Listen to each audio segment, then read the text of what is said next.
Let's go. جول ميلر Joel? He left us to die out there. راجل في أواخر الأربعينات وبيبقى شغال في المقاولات والبنى وعايش حياة هادية في مدينة تكساس مع بنته سارة. It's way past your But bedtime. it's still today. بيبقى عندها 12 سنة وبتبقى روحها في باباها وعايشة معاه أحلى أيام حياتها من بعد ما مامتها سابتهم ومشيت وهي صغيرة. بس في يوم وليلة وبسبب مرض معين انتشر وقلب حال المدينة، حياته بتتحول من أب عايش حياة هادية وسعيدة مع بنته لقاتل ومهرب سلاح وحد ملوش كبير.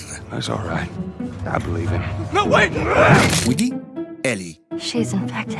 بنت عندها 14 سنة اتولدت وعاشت ظروف صعبة في وقت انتشار المرض، وبشكل ما بيبقى عندها مناعة طبيعية من المرض اللي انتشر وقلب حال المدينة، ومفاتيح القصة كلها في إيديها. Fuck you, man. I didn't ask for this. Me neither.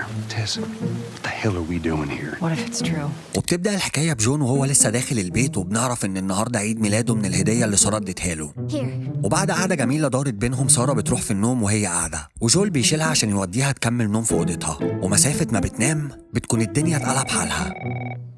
سارة بتقوم من النوم على تليفون من عمها وبيكلمها وهو مفزوع وبيسأل على باباها، وهي بتبقى مخضوضة من أسلوبه وبتبقى مش فاهمة منه حاجة لحد ما بيقفل السكة مرة واحدة. وسارة بعدها بتتربي شوية وبتقوم عشان تدور على باباها، وبتخاف أكتر عشان اللي بتسمعه في التلفزيون والتفجيرات اللي شايفاها قدام عينيها من البلكونة. Dad? وبتفضل تدور على باباها في الشقة وهي خايفة لحد ما بتلاقيه وهو داخل من باب الجنينة بيجري وبيبقى مفزوع، وهي بتبقى خايفة من تصرفاته وبتبقى مش فاهمة ايه اللي بيحصل، لحد ما بنشوف جارهم وهو متحول لزومبي وبيبدأ يهجم عليهم، وجول بيضطر انه يقتله قدام عينيها، وبعدها بياخدها وبيهرب عشان لازم يخرجوا من المدينة. وبعدها بنشوف عمها اللي كان معاها على التليفون وبنعرف ان اسمه تومي، وبيبقى جاي ياخدهم بالعربية عشان يهربوا، وده عشان المدينة انتشر فيها فيروس اسمه كورديسيبس بيحول الناس لزومبي في وقت قصير، والفيروس بيكون انتشر في المدينة بسرعة البرق، والناس بدأت تجري في الشارع من الخوف وتاكل في بعض، واللي هلع عملها المدينة. ومن هنا بيبدأ صراع البقاء بين المصابين اللي اتحولوا لزومبي من فيروس كورديسيبس وبين اللي لسه ما تعضوش وبيحاولوا يهربوا من المدينة عشان خايفين على نفسهم، واللي بيتعض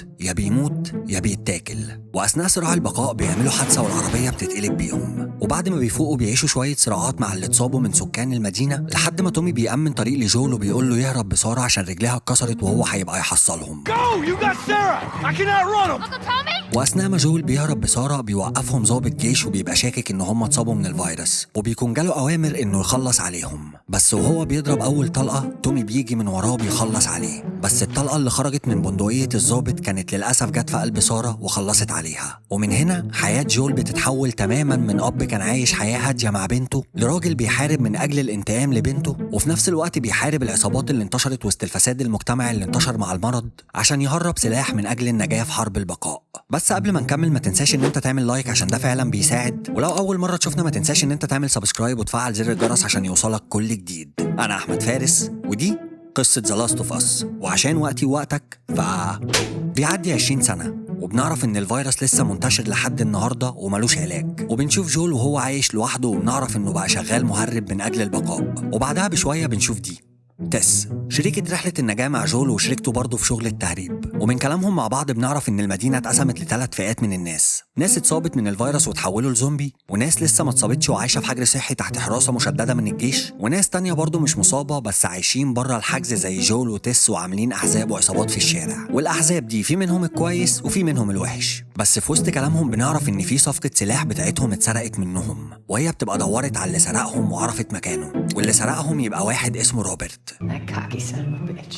جول وتيس بيوصلوا لروبرت وبنعرف انه عيل هيتيا وعلى قده جايه مع انه زعيم عصابه وجامد وبتاع، وبعد ما بيزنقوه بيكسروا عظمه وبيجبروه انه يعترف عن مكان الاسلحه بتاعتهم اللي سرقها، وبنعرف منه انه باعهم لمجموعه اسمها فاير فلايز. وتيس بعد ما بتعرف مكان الحاجه بتاعتها بتطلع مسدسها وبتخلص عليه، وقبل ما جول وتيس يحسوا بالياس عشان مش عارفين هيوصلوا الفاير فلايز ازاي، بتظهر لهم دي مارلين زعيمة مجموعة فاير فلايز بنفسها، وبتبقى برضو جاية عشان تقابل روبرت بس بيبقى فات الأوان، وبناخد بالنا إنها تعرف جول عشان هي وتومي أخوه كانوا صحاب زمان، وبتبقى واخدة طلقة في جنبها وبتنزف وحالتها بتبقى صعبة. المهم إن تيس بتقول لها إن السلاح اللي روبرت اداهولها ده يخصها ومش للبيع، بس مارلين بتقول لها إنها كده كده اشتريته بقى بتاعها وهي ما كانتش تعرف هو بتاع مين. وتيس لما بتعرض عليها كروت تموين الأكل مقابل إنها ترجع لها السلاح، مارلين بتقول لها إنها عندها عرض أحلى، وبنعرف إنها عندها حاجة عايزاهم يهربوها، ولو هربوها وصلت بأمان هتديهم السلاح بتاعهم وفوقيه بوسة، وده اللي عندها، يا كده يا مفيش أسلحة. وطبعا جول وتيس بيبقى مفيش في إيديهم حاجة فبيضطروا إنهم يوافقوا.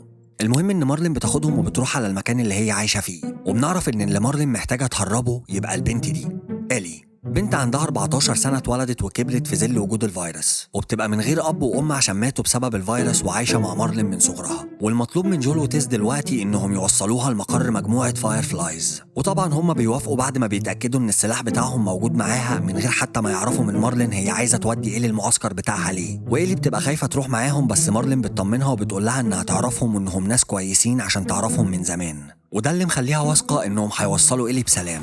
Who's waiting for us at the drop-off? She said there's some fireflies that traveled all the way from another city. جول وتيس بياخدوا إيلي وبيبدأوا رحلتهم، وأثناء الرحلة بتوقفهم ناس من رجالة الجيش عشان تفحصهم، بس إيلي لما بيجوا يفحصوها بتطلع سكينة من جنبها وبتقلب عليهم الترابيزة. وبعد ما بيخلصوا عليهم بتيجي أول تويستاية في القصة، وبنكتشف إن إيلي أصلا معضوضة وكانت مخبية عليهم. أوبا! وجول وتيس بيبقوا شايطين عشان بيبقوا مفكرين ان مارلين سطبتهم عشان تخلص منهم كلهم مع بعض مره واحده وتستفيد هي لوحدها بالسلاح لعصابتها. بس إيلي بتقول لهم انها معضوضه بقالها 3 أسابيع، والمفروض ان الاعراض اخرها يومين وبعدها البني ادم بيتحول لزومبي كليا.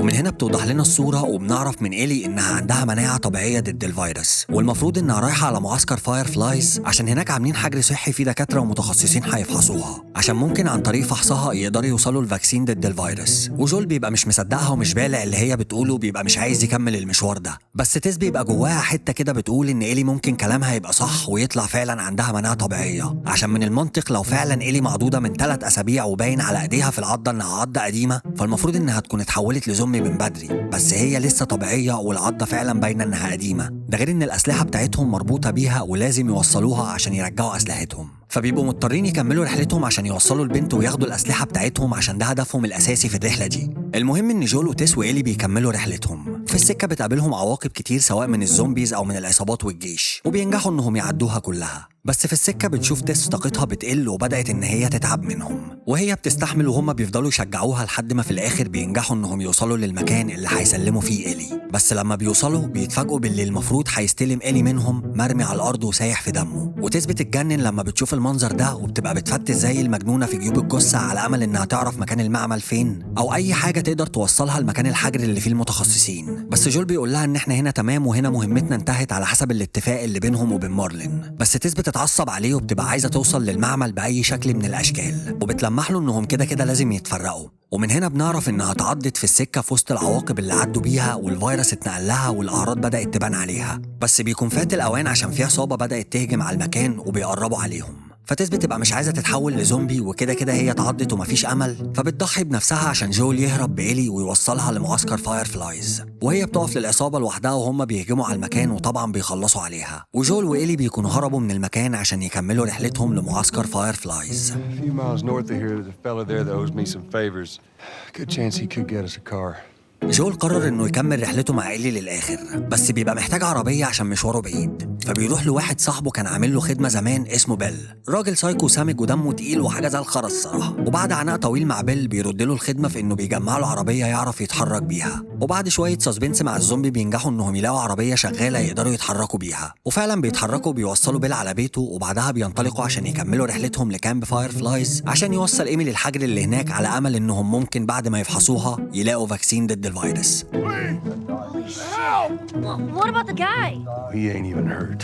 وفعلا بيكملوا رحلتهم لحد ما بتقابلهم عصابة بتبقى عايزة تثبتهم، والعصابة بتهجم عليهم بس جول بيخلص عليهم وبينقذ إيلي، وفي الآخر بيعرفوا إنهم يستخبوا منهم لحد ما يشوفوا هيهربوا من المكان ده إزاي. وفي نفس المكان اللي هم مستخبيين فيه بيقابلوا واحد اسمه هنري وبيبقى معاه ولد صغير اسمه سام، وبعد ما جول بيطحن هنري بنعرف إنهم تقريبا نفس المصير وعايزين يخرجوا من هنا، وبنعرف إن سام وهنري معاهم ناس تانية تبعهم وإنهم بيدوروا عليهم، فبيتصاحبوا على بعض. وهنري بعدها بيشرح لجول هيخرجوا من هنا إزاي عشان هو عايش هنا بقاله فترة وعارف الطريق ودايرة الحياة هنا ماشية إزاي. وبعد شوية مغامرات عاشوها مع بعض، وفي اليوم اللي قبل ما يهربوا من المكان على طول بنكتشف إن سام اتعض وما قالهمش، وتاني يوم الأعراض بتكون ظهرت عليه وبدأ يتحول ويهجم عليهم. فهنري لما بيستوعب الموقف بيطلع مسدسه وبيخلص عليه، وبعدها مش بيستحمل إنه خلص على سام فبيخلص على نفسه وبيموت كافر هو كمان.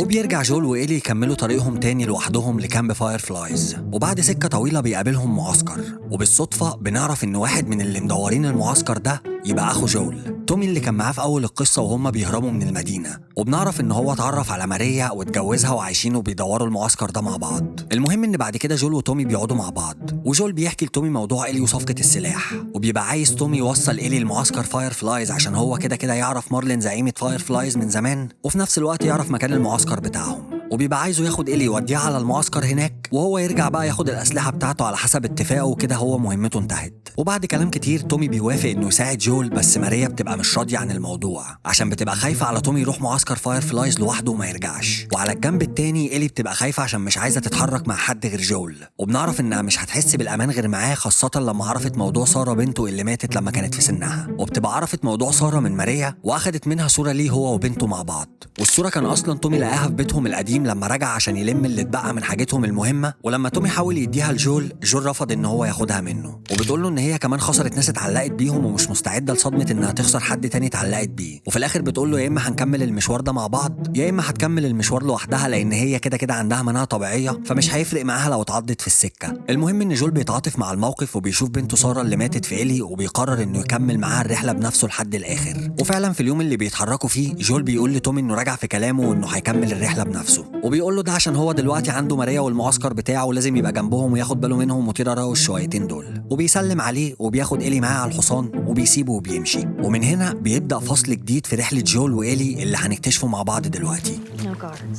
No nothing. Yeah, I'd expect to see someone by now.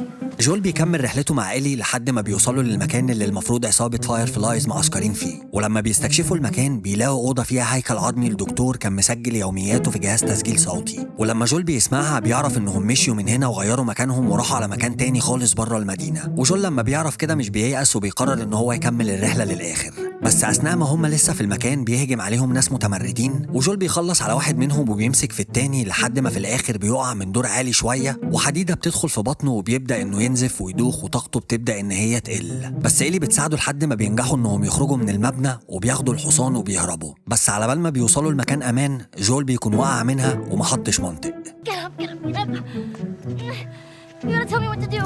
وبيعدي فترة وبيكون الشتاء دخل عليهم، وبنعرف إن جول لسه عايش بس بيبقى تعبان جدا، وإلي هي اللي بتاخد بالها منه. وفي مرة وهي طلعت تصطاد بتقابل الراجل ده ديفيد، وبنعرف إنه مسؤول عن معسكر قريب من هنا ومعاه ستات وأطفال كتير، وبيتفاوض مع إلي على غزالة اصطادتها مقابل أدوية يديها لها وهي بتوافق. وعلى بال ما مساعد ديفيد بيروح يجيب لها الدواء من المعسكر، ديفيد بيتكلم مع إلي وبيلمح لها إنه يعرفها، وبيقول لها إن في مرة بعت رجالته عشان يدوروا على أكل معظمهم ما رجعش، واللي مات منهم اتقتل على إيد راجل مجنون، والراجل ده بيقولوا إن هو كان معاه بنت صغيرة، وبيبقى قصده على إلي. وإلي بتفهم من كلامه إنه عايز يخلص على جول عشان ياخد بطار رجالته، فإلي بتتربى منه شوية وبتثبته بالسلاح، وبعدها الدواء بيكون جه وهي بتاخد الدواء بتاعها وبتجري من المكان وبترجع على المكان بتاعها وهي مرعوبة. وتاني يوم ديفيد ورجالته بيكونوا عرفوا مكان إلي وبيبقوا جايين عشان يخلصوا على جول، وإلي لما بتشوف كده بتتسحب من المكان وبتاخد الحصان وبتحاول إن هي تضللهم، بس هما بيروحوا وراها وبيحاصروها لحد ما بيمسكوها وبيحبسوها في المعسكر بتاعهم. وعلى الجنب التاني بنشوف جول بدأ يفوق وبيقوم يدور على إلي مش بيلاقيها، وأول ما بيجمع قوته بيخرج من البيت، وبنشوف 2 من رجالة ديفيد بيبقوا مستنيينه عشان لما يظهر يخلصوا عليه، ولما بيهجموا عليه بينجح إنه يسيطر عليهم وبيخطفهم عشان يخليهم يعترفوا عن مكان إلي، وبيفضل يعذب فيهم لحد ما بيعرف مكان المعسكر بتاع ديفيد، وبعد كده بيخلص عليهم. وفي نفس الوقت ده إلي بتكون نجحت إن هي تحرر أسرها وبتحاول تهرب من المعسكر، وديفيد بيفضل يطاردها لحد ما في الآخر بتنجح إنها تخلص عليه في نفس الوقت اللي جول بيكون وصل فيه للمعسكر بتاع ديفيد. وفصل الربيع بيكون دخل عليهم، وجول بيكون وصل للمكان اللي فيه عصابة فاير فلايز، وأثناء تجولهم في المكان الجسر بيقع بيهم وإلي بيغمى عليها، وجول بيحاول إنه يفوقها لحد ما بتيجي رجالة تثبتهم بالسلاح، وهو بيبقى مش حاططهم في دماغه وبيحاول يفوق إلي وهو بيعيط لحد ما بيضربوه على دماغه وبيغمى عليه هو كمان. ولما بيفوق بيلاقي نفسه في أوضة جوه معسكر فاير فلايز، ومارلين بتبقى قاعدة جنبه، ولما بيسألها على إلي مارلين بتقوله إنها دلوقتي في غرفة العمليات. ولما مارلين بتشرح له إيه اللي هيحصل مع إلي، جول بيفهم إن حياة إلي في خطر عشان هم هيشيلوا جزء كبير من مخها وهياخدوا من جسمها خلايا المناعة، وبكده إلي هتموت بسبب العملية دي ومفيش حلول تانية. وبنعرف كمان إن إلي مش أول حد يحصل فيه كده، في كتير فشخ في نفس وضعها حصل فيهم نفس الكلام قبل كده وكلهم ماتوا. وبيبدأ الوش الحقيقي لمارلين إن هو يبان، وبنفهم إن مارلين دي خبيثة ومش بتفكر غير في مصلحتها وبس. فجول بيقلب عليهم الترابيزة في سبيل إنه يوقف العملية، وفعلا بيحرر نفسه وبيعرف مكان غرفة العمليات، وبيروح ينقذ إلي من تحت إيديهم قبل ما يبدأوا العملية، وبياخدها وبيهرب. بس وهو خارج بنشوف مارلين وهي بتثبته بالمسدس وبتبقى عايزه تاخد منه إيلي، بس هو بيبقى خلاص عرف انها فيمينست بنت وعايزه تمضيه على القايمه قبل الجواز، فبيديها الناحو وبياخد إيلي وبيمشي. وبعدها بياخد إيمي معاه في العربيه وهي تحت تاثير البنج، ولما بتفوق بيحكي لها كل اللي حصل. ومن بعدها بيقرر انه يتبنى إيلي ويرجع يعيش في بيته زي الاول في تكساس، بس المره دي هيكون في بيته في تكساس وإيلي معاه اللي على مستوى مشاعره معوضاه عن بنته ساره اللي اتقتلت زمان قدام عينيه. وبتنتهي القصه. وشكرا لو وصلت لحد هنا في الفيديو. فلو عجبك الفيديو ما تنساش ان انت تعمل لايك، ولو عجبك قوي ما تنساش ان انت تعمل سبسكرايب وتفعل زر الجرس، ولو عجبك قوي فعليكوا على الكومنتات بقى بص انا ماشي بعلاج. وما تنساش تتابعني على الانستجرام، هو معلهوش صور بس على طول هناك بنعمل استطلاعات رأي عن الحلقات اللي هتنزل في المستقبل. وبس كده، سلام.